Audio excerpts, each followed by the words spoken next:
Atención, este audiolibro animado es una producción intelectual registrada y una obra derivada creada por Audiolibros Prohibidos y a todos los derechos sobre la traducción, narración, caracterización de voz, sincronización labial, animación y composición audiovisual están reservados internacionalmente. Queda estrictamente prohibida cualquier forma de reproducción, distribución, modificación, extracción, realización de copias o uso comercial. No se otorga ningún tipo de autorización o permiso para su uso fuera de esta plataforma. Las infracciones serán perseguidas legalmente hasta las últimas consecuencias. Disfrute de esta obra única. H.P. Lovecraft. Del más allá. El cambio que se había producido en mi mejor amigo, Crawford T. Gingast, era terrible. No le había vuelto a ver desde aquel día, 2 meses y medio antes, en que me dijo hacia qué meta se dirigían sus investigaciones físicas y metafísicas. Cuando había respondido a mis asombradas y casi asustadas protestas expulsándome de su laboratorio y de su casa en un arranque de furia fanática, yo sabía que ahora permanecía casi siempre encerrado en el laboratorio del ático con esa maldita máquina eléctrica, comiendo poco y excluyendo incluso a los sirvientes. Pero no había pensado que un breve periodo de 10 semanas pudiera alterar y desfigurar tanto a cualquier criatura humana. No es agradable ver a un hombre robusto adelgazar de repente, y es aún peor cuando la piel holgada se vuelve amarillenta o gris, los ojos hundidos, rodeados y extrañamente brillantes, la frente veteada y ondulada, y las manos temblorosas y crispadas. Y si a esto se añade un repelente desaliño, un salvaje desorden en el vestir,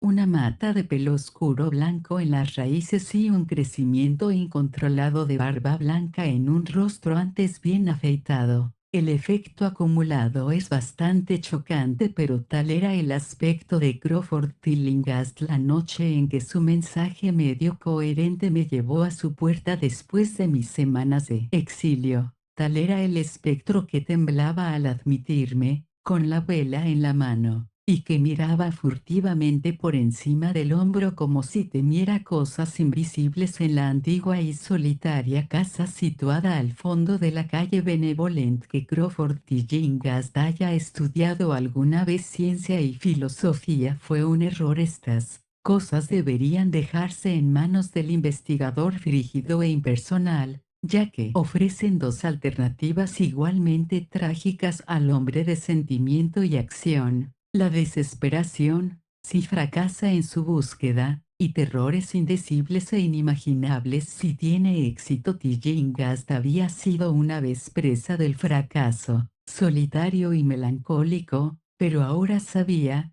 con nauseabundos temores propios, que era presa del éxito. De hecho, se lo había advertido 10 semanas antes, cuando irrumpió con su relato de lo que sentía que iba a descubrir. Entonces se había sonrojado y excitado, hablando con una voz alta y poco natural, aunque siempre pedante. ¿Qué sabemos?, dijo, del mundo y del universo que nos rodea. Nuestros medios para recibir impresiones son absurdamente escasos, y nuestras nociones de los objetos circundantes infinitamente reducidas. Vemos las cosas solo como estamos construidos para verlas, y no podemos hacernos una idea de su naturaleza absoluta. Con 5 débiles sentidos pretendemos comprender el ilimitadamente complejo cosmos, y sin embargo otros seres con una gama de sentidos más amplia, más fuerte o diferente, no solo podrían ver de manera muy diferente las cosas que vemos, sino que podrían ver y estudiar mundos enteros de materia, energía y vida que se encuentran cerca, pero que nunca pueden ser detectados con los sentidos que tenemos. Siempre he creído que esos mundos extraños e inaccesibles existen a nuestros pies, Y ahora creo que he encontrado la manera de romper las barreras. No estoy bromeando. Dentro de 24 horas esa máquina cercana a la mesa generará ondas que actuarán sobre órganos sensoriales no reconocidos que existen en nosotros como vestigios atrofiados o rudimentarios. Esas ondas nos abrirán muchas vistas desconocidas para el hombre y varias desconocidas para todo lo que consideramos vida orgánica. Veremos aquello por lo que los perros aúllan en la oscuridad, y aquello por lo que los gatos aguzan el oído después de medianoche. Veremos estas cosas y otras que ninguna criatura que respire ha visto todavía. Saltaremos el tiempo, el espacio y las dimensiones, y sin movimiento corporal nos asomaremos al fondo de la creación. Cuando Tillinghast dijo estas cosas, yo protesté, pues lo conocía lo bastante bien como para asustarme más que divertirme, pero era un fanático, y me echó de la casa. Ahora no era menos fanático, pero su deseo de hablar había vencido su resentimiento, y me había escrito imperativamente con una mano que apenas podía reconocer al entrar en la morada del amigo tan súbitamente metamorfoseado en gárgola temblorosa. Me contagió el terror que parecía acechar en todas las sombras. Las palabras y las creencias expresadas 10 semanas antes parecían tener cuerpo en la oscuridad más allá del pequeño círculo de luz de las velas. Y me enfermé al escuchar la voz hueca y alterada de mi anfitrión. Deseé que los sirvientes estuvieran cerca, y no me gustó que dijera que todos se habían ido 3 días antes. Me pareció extraño que el viejo Gregory, por lo menos, abandonara a su amo sin decírselo a un amigo tan probado como yo. Fue él quien me había dado toda la información que tenía de Tillinghast después de haber sido repelido con furia. Sin embargo, pronto subordiné todos mis temores a mi creciente curiosidad y fascinación. Solo podía adivinar lo que Crawford Tillinghast deseaba de mí, pero no podía dudar de que tenía algún estupendo secreto o descubrimiento que impartir. Antes había protestado por sus antinaturales incursiones en lo impensable. Ahora que evidentemente había tenido cierto éxito, casi compartía su espíritu. Por terrible que pareciera el costo de la victoria a través del oscuro vacío de la casa, seguí la vela oscilante en la mano de esta parodia de hombre tembloroso. La electricidad parecía estar apagada, y cuando le pregunté a mi guía me dijo que era por una razón concreta. Sería demasiado, no me atrevería, siguió murmurando. Me fijé especialmente en su nueva costumbre de murmurar, pues no era propio de él hablar consigo mismo. Entramos en el laboratorio del ático, y observé aquella detestable máquina eléctrica, que brillaba con una enfermiza y siniestra luminosidad violeta. Estaba conectada a una potente batería química, pero parecía no recibir corriente, pues recordé que en su fase experimental había chisporroteado y ronroneado cuando estaba en acción. En respuesta a mi pregunta, Tillinghast murmuró que aquel resplandor permanente no era eléctrico en ningún sentido que yo pudiera entender. Ahora me sentó cerca de la máquina, de modo que quedara a mi derecha, y accionó un interruptor situado en algún lugar debajo del grupo de bombillas de cristal que coronaba la máquina. Comenzó el habitual chisporroteo, que se convirtió en un gemido, y terminó en un zumbido tan suave que sugirió la vuelta al silencio. Mientras tanto, la luminosidad aumentaba, disminuía de nuevo, y luego asumía un color pálido, ocre, o una mezcla de colores que no podía ubicar ni describir. Tillinghast me había estado observando y notó mi expresión de desconcierto. ¿Sabes qué es eso?, susurró. Es ultravioleta. Se rió extrañamente ante mi sorpresa. Pensabas que el ultravioleta era invisible, y así es, pero ahora puedes ver eso y muchas otras cosas invisibles. Escúchame, las ondas de esa cosa están despertando 1000 sentidos dormidos en nosotros, sentidos que heredamos de eones de evolución, desde el estado de electrones separados hasta el estado de humanidad orgánica. He visto la verdad, y tengo la intención de mostrársela. Os preguntáis qué os parecerá, te lo diré aquí. Tillingast se sentó directamente frente a mí, apagando su vela y mirándome horriblemente a los ojos. Tus órganos sensoriales existentes, los oídos primero, creo captarán muchas de las impresiones, pues están estrechamente relacionados con los órganos dormidos. Luego habrá otros. ¿Has oído hablar de la glándula pineal? Me río del endocrinólogo superficial, compañero de dúo y de parvenu del freudiano. Esa glándula es el gran órgano sensorial de los órganos. Lo he descubierto. En el fondo es como la vista, y transmite imágenes visuales al cerebro. Si usted es normal,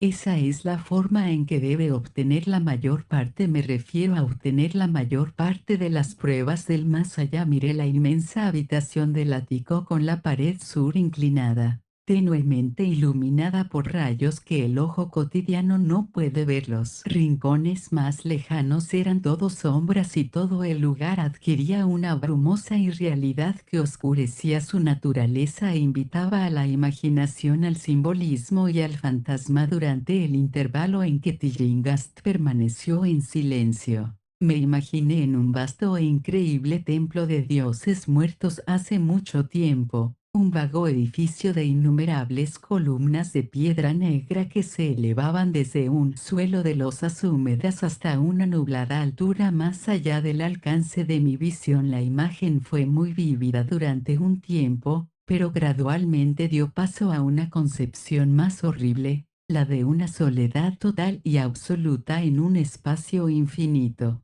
sin vista y sin sonido. Parecía haber un vacío, y nada más, y sentí un miedo infantil que me impulsó a sacar del bolsillo de la cadera el revólver que llevaba. Al anochecer, desde la noche en que fui asaltado en East Providence, entonces, desde las regiones más lejanas de la lejanía, el sonido se deslizó suavemente hacia la existencia. Era infinitamente tenue, sutilmente vibrante e inconfundiblemente musical, pero poseía una cualidad de superación que hacía que su impacto se sintiera como una delicada tortura de todo mi cuerpo. Sentí sensaciones como las que se experimentan cuando se raya accidentalmente un vidrio molido. Simultáneamente se produjo algo parecido a una corriente de aire frío, que aparentemente pasó por delante de mí desde la dirección del sonido lejano. Mientras esperaba sin aliento,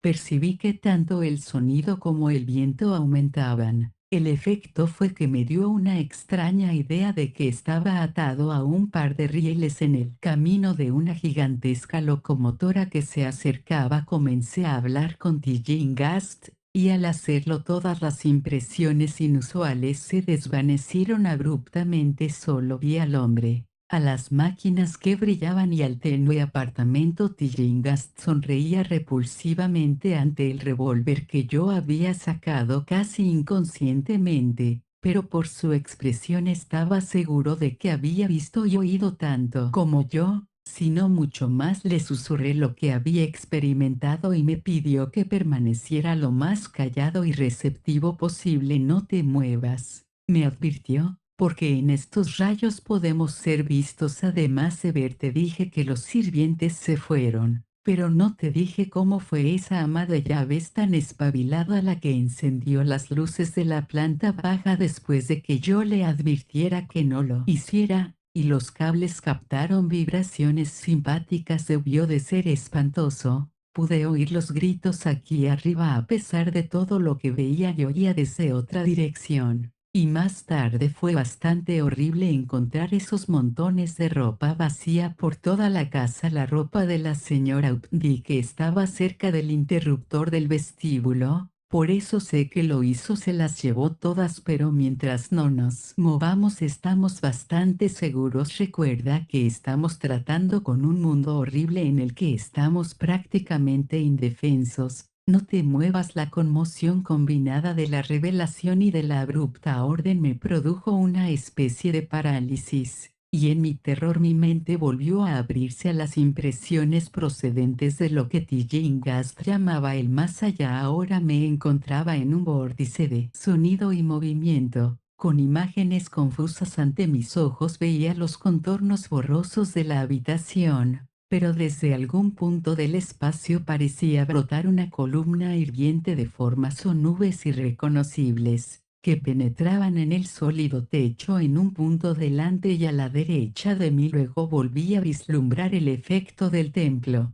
pero esta vez los pilares llegaban hasta un océano aéreo de luz que enviaba un rayo cegador a lo largo de la trayectoria de la columna nubosa que había visto antes. Después de eso, la escena fue casi totalmente caleidoscópica, y en el revoltijo de imágenes, sonidos e impresiones sensoriales no identificadas, sentí que estaba a punto de disolverse o de perder de algún modo la forma sólida. Siempre recordaré un destello concreto. Me pareció contemplar por un instante una porción de extraño cielo nocturno lleno de esferas brillantes y giratorias, y al retroceder vi que los soles brillantes formaban una constelación o galaxia de forma establecida. Esta forma era el rostro distorsionado de Crawford Tillinghast. En otro momento sentí que las enormes cosas animadas me rozaban y que de vez en cuando caminaban o se desplazaban a través de mi cuerpo supuestamente sólido, y me pareció ver que Tillinghast las miraba como si sus sentidos mejor entrenados pudieran captarlas visualmente. Recordé lo que había dicho de la glándula pineal,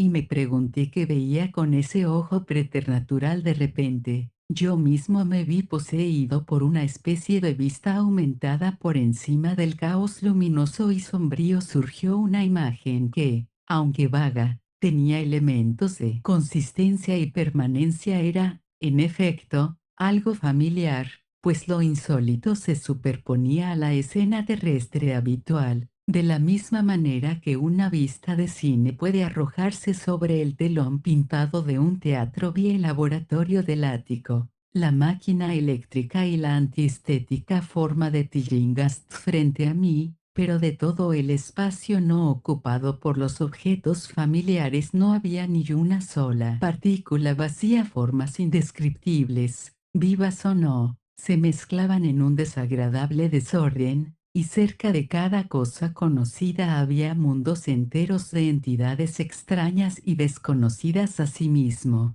Parecía que todas las cosas conocidas entraban en la composición de otras desconocidas y viceversa. Entre los objetos vivos, destacaban las monstruosidades medusas de tinta que se agitaban en armonía con las vibraciones de la máquina. Estaban presentes en una profusión repugnante, y vi con horror que se superponían, que eran semifluidas y capaces de pasar unas a través de otras y a través de lo que conocemos como sólidos. Estas cosas nunca estaban quietas, sino que parecían flotar siempre con algún propósito maligno. A veces parecían devorarse unos a otros. El atacante se lanzaba sobre su víctima y la borraba instantáneamente de la vista. Me estremecí al pensar que sabía lo que había borrado a los desafortunados sirvientes, y no pude excluirlo de mi mente mientras me esforzaba por observar otras propiedades del nuevo mundo visible que no se ve a nuestro alrededor. Pero Tillinghast me había estado observando y estaba hablando. ¿Los ves? ¿Los ves?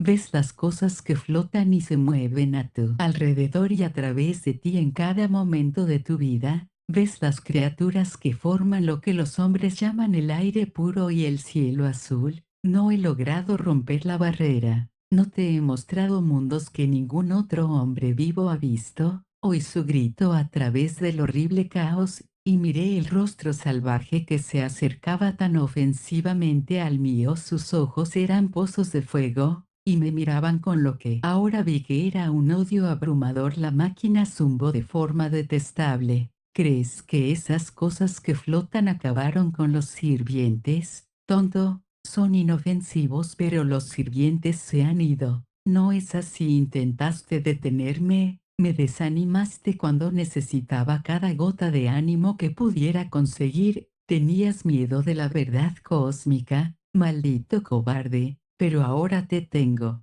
¿Qué ha arrastrado a los sirvientes? ¿Qué les hizo gritar tan fuerte? No lo sé. Pronto lo sabrás. Mírame, escucha lo que digo. ¿Crees que existen realmente cosas como el tiempo y la magnitud? ¿Crees que existen cosas como la forma o la materia? Te digo que he llegado a profundidades que tu pequeño cerebro no puede imaginar. He visto más allá de los límites del infinito y he sacado demonios de las estrellas. He aprovechado las sombras que van de un mundo a otro para sembrar la muerte y la locura. El espacio me pertenece. ¿Me oyes? Las cosas me persiguen ahora, las cosas que devoran y disuelven, pero sé cómo eludirlas. Es a ti a quien atraparán, como atraparon a los sirvientes. Se mueve, querido Señor, te dije que era peligroso moverte. Te he salvado hasta ahora diciéndote que te quedes quieto. Te he salvado para que veas más cosas y me escuches. Si te hubieras movido, habrían llegado a ti hace tiempo. No te preocupes, no te harán daño. No hicieron daño a los sirvientes. Fue el ver lo que hizo gritar tanto a los pobres diablos. Mis mascotas no son bonitas, porque vienen de lugares donde los estándares estéticos son muy diferentes. La desintegración es bastante indolora, te lo aseguro, pero quiero que los veas. Casi los vi, pero supe parar. ¿Tienes curiosidad? Siempre supe que no eras un científico. Temblando de ansiedad por ver las últimas cosas que he descubierto. ¿Por qué no te mueves? Entonces, cansado. Bueno, no te preocupes, amigo mío, porque ya vienen. Mira, mira, maldita sea. Mira, es justo por encima de tu hombro izquierdo. Lo que queda por contar es muy breve, y puede que os resulte familiar por los relatos de los periódicos. La policía oyó un disparo en la vieja casa de los Tillingast y nos encontró allí. Los Tillingast muertos y yo inconsciente. Me arrestaron porque tenía el revólver en la mano, pero me liberaron a las 3 horas, después de comprobar que era la apoplejía lo que había acabado con Tillingast y de ver que mi disparo había sido dirigido a la máquina nociva que ahora yacía irremediablemente destrozada en el suelo del laboratorio. No conté mucho de lo que había visto, pues temía que el forense se mostrara escéptico, pero por el esquema evasivo que di, el médico me dijo que sin duda había sido hipnotizado por el loco vengativo y homicida. Me gustaría poder creer a ese médico. Ayudaría a mis nervios temblorosos si pudiera descartar lo que ahora tengo que pensar del aire y el cielo sobre y alrededor de mí. Nunca me siento solo ni cómodo, y una horrible sensación de persecución me invade a veces de forma escalofriante cuando estoy cansado. Lo que me impide creer al doctor es un simple hecho, que la policía nunca encontró los cuerpos de los sirvientes que, según dicen, asesinó Crawford Tillingast. Atención. Este audiolibro animado es una producción intelectual registrada y una obra derivada creada por Audiolibros Prohibidos y a todos los derechos sobre la traducción, narración, caracterización de voz, sincronización labial, animación y composición audiovisual están reservados internacionalmente. Queda estrictamente prohibida cualquier forma de reproducción, distribución, modificación, extracción, realización de copias o uso comercial. No se otorga ningún tipo de autorización o permiso para su uso fuera de esta plataforma. Las infracciones serán perseguidas legalmente hasta las últimas consecuencias. Disfrute de esta obra única.